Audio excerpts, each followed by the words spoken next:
Hey, what's up everybody? GameDad here, coming at you guys with the final part of my Game Boy collection. That's part 3. So, let's dive right in and see what games are left.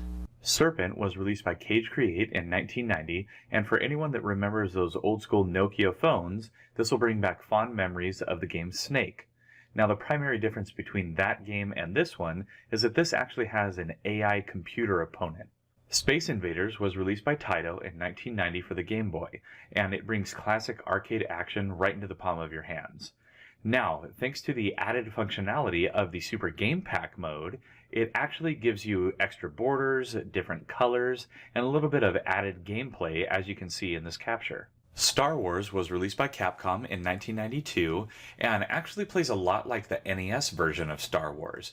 You go through, you're playing as Luke, shooting your blaster, and as you go through the game, you get to do classic platforming action, all with the theme of Star Wars. Star Wars: The Empire Strikes Back was released by Capcom in 1993, and although this game was released a year later, it actually, in my opinion, feels a lot more primitive. And as you can see through this capture, it doesn't even add color when played through Super Game Boy. Super Mario Land was released by Nintendo in 1989 and really shows off what the Game Boy was originally thought to be capable of.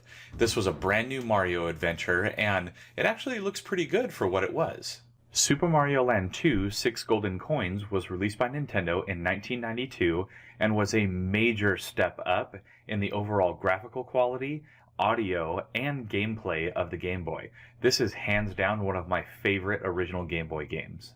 Tazmania II was released by THQ in 1997. Now, although this game was actually released pretty late in life for the Game Boy, its graphics still seem fairly primitive. It doesn't add any color through the Super Game Pack, and the overall gameplay is kind of mediocre. Not the best game. Teenage Mutant Ninja Turtles: Follow the Foot Clan was released by Konami in 1990 and is an excellent attempt at bringing an arcade-style port to the Game Boy.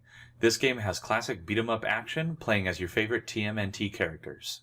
Tetris was released by Nintendo for the Game Boy in 1989 and brings the classic game right into your hands. Now, something that's interesting about this game is that it was actually the pack-in title for the Game Boy. Now, this is the first time that I'm aware of that Nintendo actually released a non-original IP as their pack-in title for one of their consoles. Tiny Toons Adventures: Bab's Big Break was released by Konami in 1992 and is a fun little platform set in the Tiny Toons universe. You get to go around collecting items, jumping on enemies, and just having a good time in a classic little platforming game.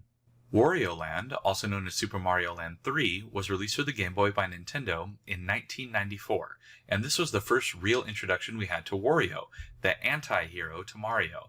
Now, what's great about this game is that they took the formula from 6 Golden Coins and just expanded on it with a brand new character.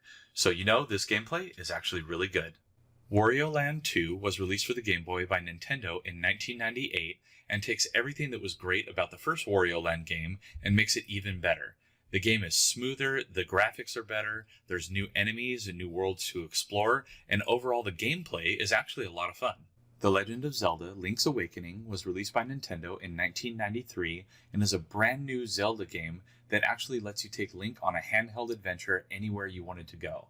This game pioneered so much of what was great about the Game Boy, and it used a classic like Zelda to do it. So there you have it, everybody. That is everything that I currently have in my Game Boy collection. Now, if you guys missed last week's video showcasing part 2 of the collection, be sure to hit that card above. And also, let me know down in the comments below, is there any game that was your favorite game that is just missing from my collection? I would love to hear about it, that way I can pick it up and check it out. Now, while you're down there, please also go ahead and hit those like and subscribe buttons, and hit that notification bell so you get alerted every time I got a new video coming out. Now, as always, I'm GameDad. I thank you guys for watching, and I'll catch you later.